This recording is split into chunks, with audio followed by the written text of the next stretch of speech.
مساء الخير. في الفيديو النهارده هشرح لك طريقه عمل بيكسل من فيسبوك وربطه بمتجرك الالكتروني سواء على ايزي اوردر او اي متجر اخر. بس قبل ما نبدا احب اعرفك انا مين. انا كرولوس، شغال في التسويق بقالي 3 سنين.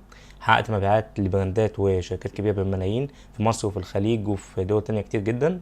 فلو حابب نشتغل مع بعض ممكن تبعت لي على الفيس او الانستا، او ممكن تبعت لي على رقم الواتساب اللي هسيبه لك. وخلينا نبتدي الفيديو ان شاء الله. اول حاجه هتكتب ادز مانجر، تخش على الادز مانجر بتاع فيسبوك. تمام، تكون دي الصفحة اللي ظاهرة قدامك. فانت كل اللي عليك هتضغط هنا على هتدوس على هنا على ال3 شهور دول، بعدين ايفنت مانجر. تمام، بعدين هتضغط فوق على كونكت داتا، هتدوس عليها.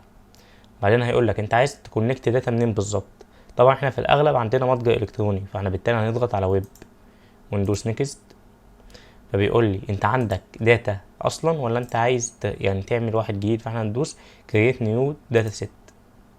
فيقول لي لو سمحت اكتب لي اسم البكسل، فانا هكتب له اي اسم، مثلا نسميه بيكسل مثلا، بيكسل تيست. وهيقول لي انت عايز تعمل كونفرجن اي بي اي ولا عايزه بيكسل لوحده. فانا هقول له عايز بيكسل لوحده.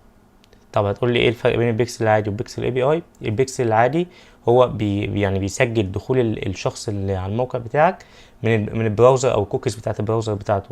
لكن البيكسل اي بي اي بيكون عباره عن ان هو زي سيرفر كده، وبيجيب بيانات العميل، وليه علاقه باللي هو الاي او اس 14، ان بعد تحديثات ابل في الاي او اس 14 فمنعوا ان انت تقدر تاخد الداتا بتاعت العميل من البراوزر بتاعه. فلو انت بتستهدف ناس معاهم ايفون فانت لازم تختار اللي هو البيكسل اي بي اي عشان خاطر تقدر تكونكت الداتا منهم. فاحنا ندوس كرييت. فهيقول لي انت عايز تخليه على انهي اد اكونت البيكسل ده، فهسيبه زي ما هو. لو انت عندك اد اكونت تاني مثلا زي حالتي كده وعايز تنقله على الاد اكونت ده، فانت هتدوس عليه، بس انا عايزه على الاكونت الاول بس، وادوس نيكست.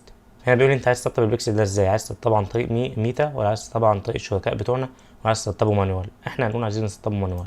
تمام، فاحنا هندوس نيكست. هيقول لي انت عايز كونفرجن اي بي اي وميتا ولا عايز بيكسل ميتا بيكسل اي بي اي. فانا اقول له عايز ميتا بس. فهيديني الكود ده المفروض كود انا احطه في الهيدر عندي في المتجر.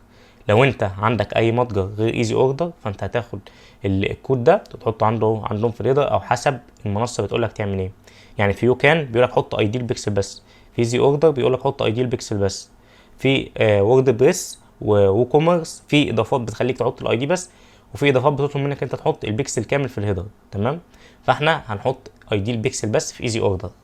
فاحنا هندخل كده على ايزي اوردر.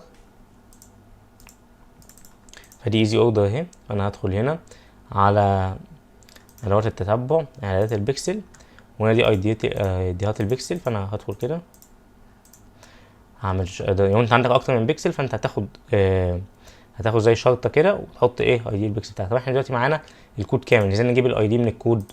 هنجيب اي مثلا، نعمل نوت باد هنا كده، نوت باد اهي ماشي، ندخل عليها هندوس بلاسك.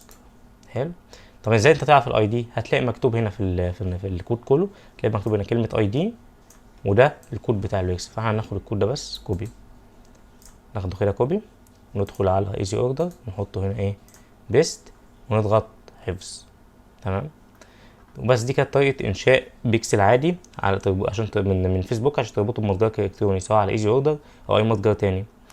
بس فاتمنى تشترك في القناه وتتابعوا الفيديوهات الجديده اول باول، وشكرا.